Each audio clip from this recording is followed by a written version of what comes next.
ये तो आजाद है ही नहीं, ये जुडिशरी नहीं है, सब काम करती है सिवाय अपने इंसाफ करने के। जो नया ट्विस्ट है उसके लिए ये जरूर हुआ है, पार्लियामेंटेरियंस हैं, एमएनएज और सेनेटर्स, उनको कहा गया है कि जो बाहर गए वो पाकिस्तान वापस आ जाएं और बाकी जो इधर हैं वो इस्लामाबाद पहुंचे, इस्लामाबाद से कोई ना जाए। आईजी के पीके है उसको इस्लामाबाद कंट्रोल कर रहा है, लेकिन लोग कह रहे हैं कि नहीं तुम्हें जहर दिया गया। पीटीआई के लोग 3,66,00,000 रुपए का चेक पंजाब हुकूमत के हवाले किया है कि ये वो पैसे हैं जो परवेज इलाही साहब ने जो मंसूबे दिए थे उनमें कमीशन और किक बैक्स की शक्ल में लिए गए। अस्सलाम वालेकुम, मैं इमदाद सुमरो। अली अमीन गंडापुर ने इमरान खान साहब की तहरीक डिफ्यूज करने के बाद इमरान खान साहब की सियासी जिंदगी का सबसे बड़ा क्रेडिट छीनने का फैसला किया है। क्या क्रेडिट है वो, किस तरह वो छीनने जा रहे हैं, एक तो उस पर बात होगी।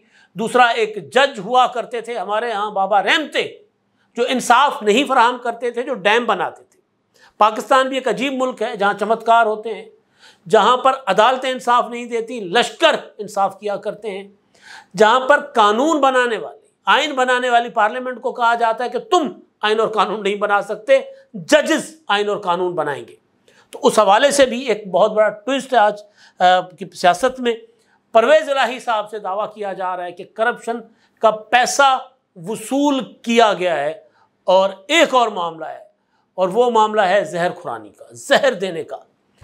शेर अफजल मरवत को जहर दिया गया है, ये दावा किसका है और मरवत साहब क्या कह रहे हैं, उस पर भी बात होगी।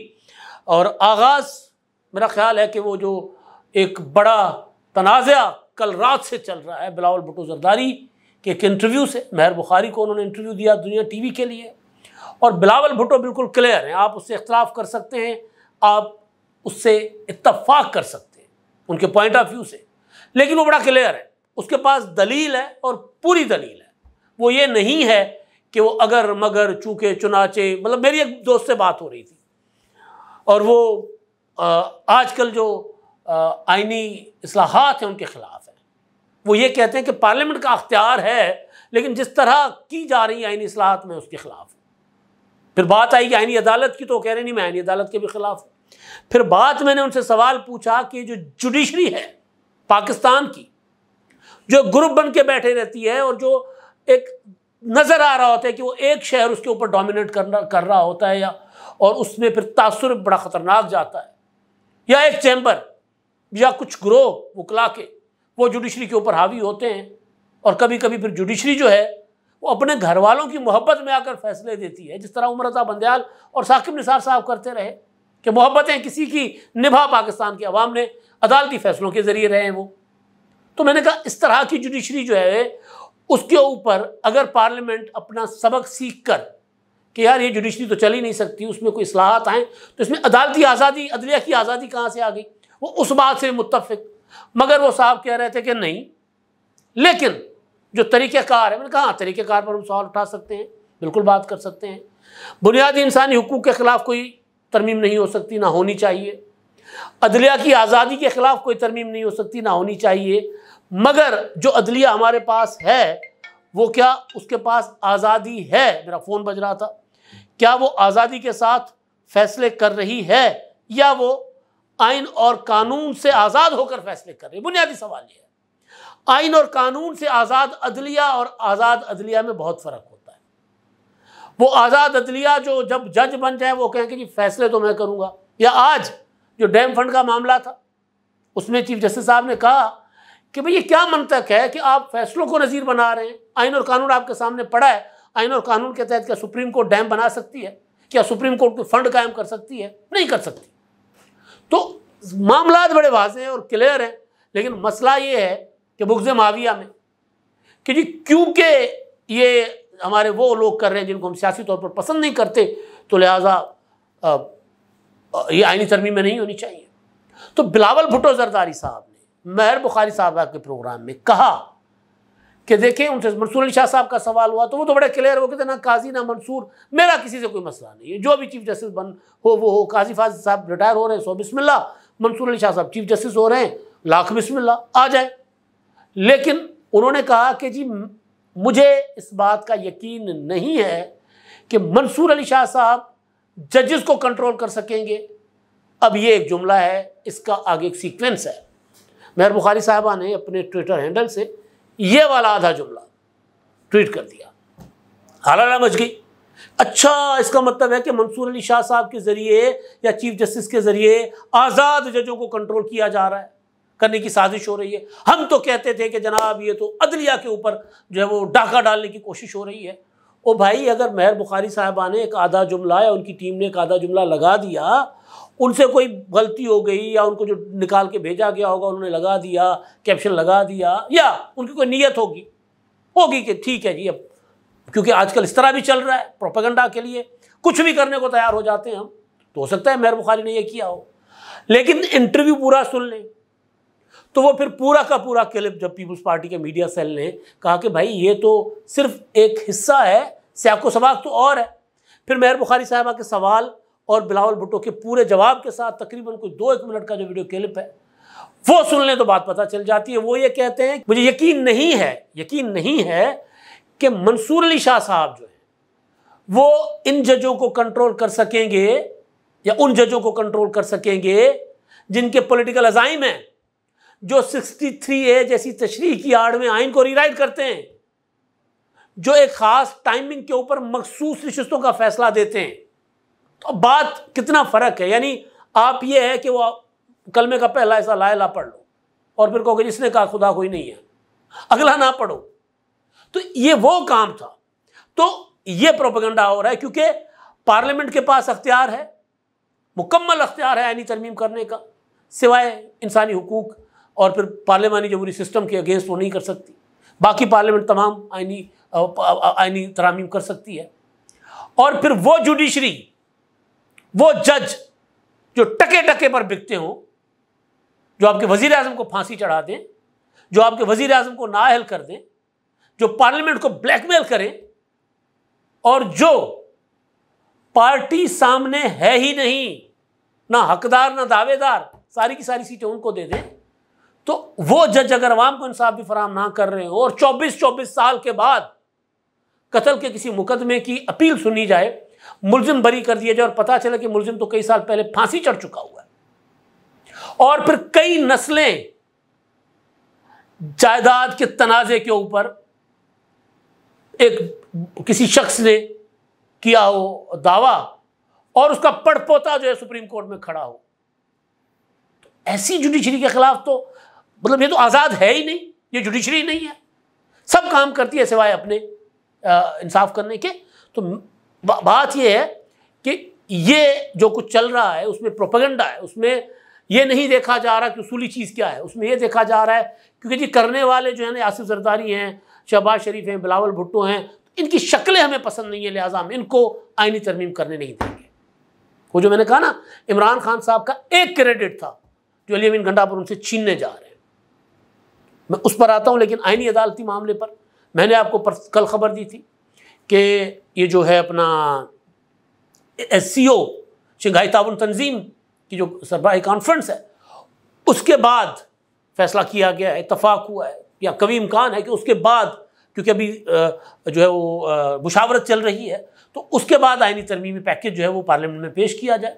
उस दौरान फिर सारी सियासी जमातें और तमाम स्टेक होल्डर्स के साथ डिस्कस किया जाए। मुशावरत कहा जा रहा है नहीं हो रही। भाई बिलावल भुट्टो जरदारी तो एक बार में जाकर बता रहे हैं कि हम क्या चाहते हैं। हाँ, मौलाना फजलुर रहमान साहब और मुस्लिम लीग नून अपना आईनी पैकेज अभी तक नहीं बता रहे, ये बात ठीक है। लेकिन बिलावल भुट्टो जरदारी या पीपल्स पार्टी जो है वो तो अपना आईनी पैकेज एक तरह से उसके बड़े नुकात लेकर चल रहे हैं। बिलावल ने कई इंटरव्यूज़ में कहा है, उन्होंने कहा कि जी मुझे आईनी अदालत चाहिए, मुझे 18वीं तरमीम वाला जजेस का तकर्रुर का तरीक़ाकार चाहिए, उसके अलावा अगर किसी के पास कुछ है तो वो रखें, मैं उनके साथ देने को तैयार हूँ, लेकिन वो सामने लाए। तो जब वो चीज़ें सामने आएंगी तो पता चल जाएगा। अभी तक कोई ऐसी चीज़ नहीं हुई। हाँ, 14 और 15 सितंबर को एक वारदात डालने की हुकूमत ने कोशिश की थी, हुकूमत नाकाम हो गई, जो वारदात थी सीधी, और उसका मैं खिलाफ था कि जी इसी तरह आईनी तरमीम नहीं होनी चाहिए। अब मैं आता हूँ, अच्छा वो उसके लिए अब जो नया ट्विस्ट है उसके लिए ये ज़रूर हुआ है कि जो पार्लियामेंटेरियंस हैं, MNAs और सेनेटर्स, उनको कहा गया है कि जो बाहर गए वो पाकिस्तान वापस आ जाएं और बाकी जो इधर हैं वो इस्लामाबाद पहुँचे, इस्लामाबाद से कोई ना जाए। तो कहा यह जा रहा है, खदशा ये किया जा रहा है कि जो अभी जुम्मा हफ्ता इतवार इसको ट्राई किया जाएगा, लेकिन मेरी इन्फॉर्मेशन है कि नहीं, 18, 19, 20 ये 3 दिन है। इन 3 दिनों में तरमीम पेश भी होगी, डिस्कस भी होगी और उसको पास भी करवा लिया जाएगा 3 दिन के अंदर अंदर। हाँ, ये ज़रूर है कि जो आइनी तरामीम के लिए लंबी डिस्कशन होनी चाहिए वो नहीं हो रही। बिलावल भुट्टो ने कहा था कि जी 25 अक्टूबर से पहले हम इसलिए करवाना चाहते हैं कि उसके बाद पुरअमन तरीके से नहीं हो सकती। वो पुरअमन तरीका क्या था कि जी कोई बंदा चला गया सुप्रीम कोर्ट में, और अभी भी गए हुए हैं कि जी रोको पार्लियामेंट को। सुप्रीम कोर्ट ने ऑर्डर जारी कर दिया कि जी पार्लियामेंट ये तरमीमें ना करे। पार्लियामेंट कहेगी कि जी नहीं हमारा अख्तियार है, हम करेंगे, तो 2 इदारों के दरमियान लड़ाई हो जाएगी। तो वो उस लड़ाई के हवाले से बात कर रहे हैं कि पीसफुली। अब बिलावल की अंग्रेजी है ना, मसला ये है कि यार हम चाहते हैं कि पीसफुली का मतलब है पुरअमन। पुरअमन का मतलब उसका अल्टरनेट ये नहीं है कि मार धाड़ होगी, गोली चलेगी। वो उस तरफ बात नहीं कर रहे। वो कह रहे हैं तकरार होगा, तनाज़ा होगा, 2 इदारे आमने सामने खड़े हो जाएंगे, तो उस मज़ा नहीं आएगा। तो इससे हम पहले चाहते हैं कि मंसूर अली शाह साहब के आने से पहले हम ये कर लें। वो जो सवाल था मेहर बुखारी साहब का वो यही था कि आप क्यों चाहते हैं कि 25 अक्टूबर से पहले आप कर लें। तो वो ये कह रहे थे कि जी मुझे नहीं यकीन कि मंसूर अली शाह साहब तो ठीक बहुत अच्छे जज, उनकी शनाख्त बहुत अच्छी है, लेकिन वो जो बाकी जज साहबान हैं जो पोलिटिसाइज, वो जज साहबान जो हैं वो शायद मंसूर अली शाह साहब उनको कंट्रोल ना कर सके।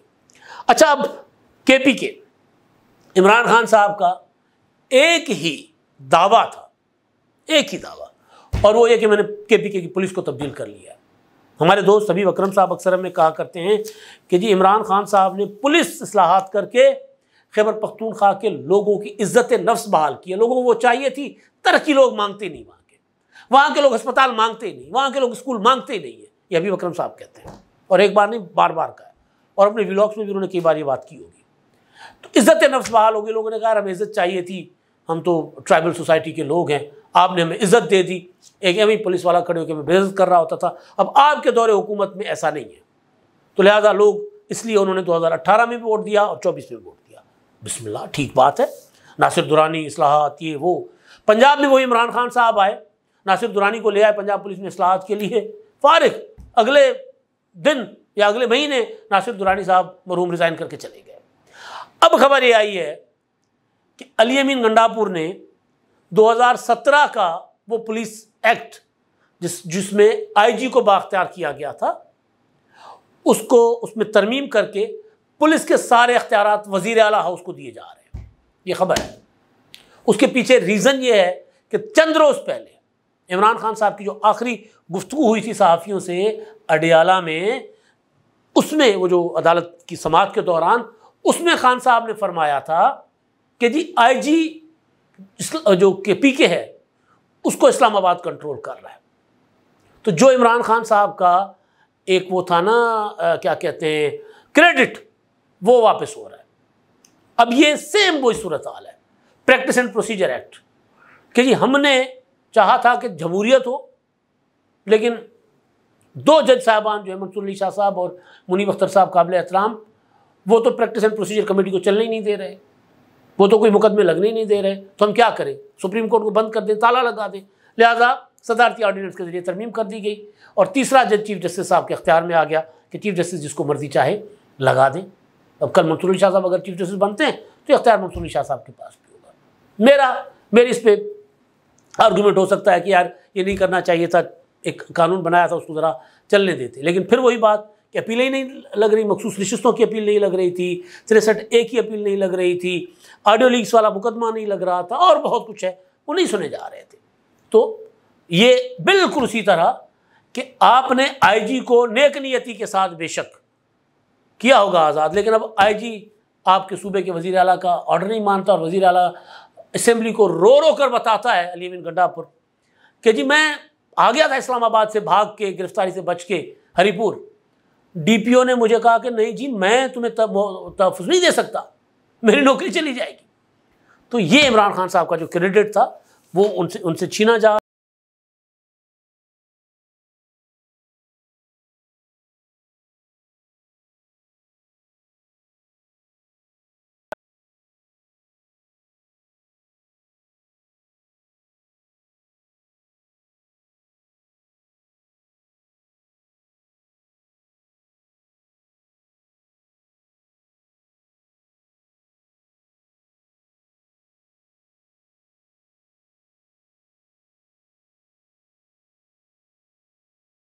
तो वो कह रहे हैं शेर अफजल मरवत कि नहीं जी मुझे जहर नहीं दिया गया, भाई मैं बीमार हूँ।